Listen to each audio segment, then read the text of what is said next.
అందరికీ నమస్కారం. నేను చిక్మంగళూరులో ఉన్నాను. అక్కడ సిగ్నల్స్ ఉండవు.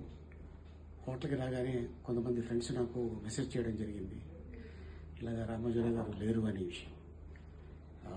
ఆయన వ్యక్తి కాదు, మహాశక్తి, ఒక వ్యవస్థ ఆయన. ఒకరోజు నేను స్టూడియోకి వెళ్ళినప్పుడు, సార్ ఈ స్టూడియో పెట్టాలన్న ఆలోచన ఇంటికి వచ్చింది మీకు అనగానే, నేను భోపాల్కి ఉద్యోగం కోసం వెళ్ళాను. నా చదువుకి ఉద్యోగం రాదన్నాడు. నేను వెళ్ళిపోదాం అనుకున్నాను. కానీ అతను, మీరు మద్రాసి, మీకు ఈ ఉద్యోగాలు రావు అని చెప్పడంతో నాకు కోపం వచ్చింది అని చెప్పడం జరిగింది. సో దాంతో ఆ కోపమే వారిని ఈరోజు ఇంత మహా వ్యక్తి శక్తిగా మార్చింది. నువ్వు ఇచ్చేది ఏంటో ఉద్యోగం, నేనే 100 మందికి ఇస్తాను. ఎక్కడండి 100 మందికి, మీరు 1000 మందికి ఉద్యోగం ఇచ్చి ఉన్నారు.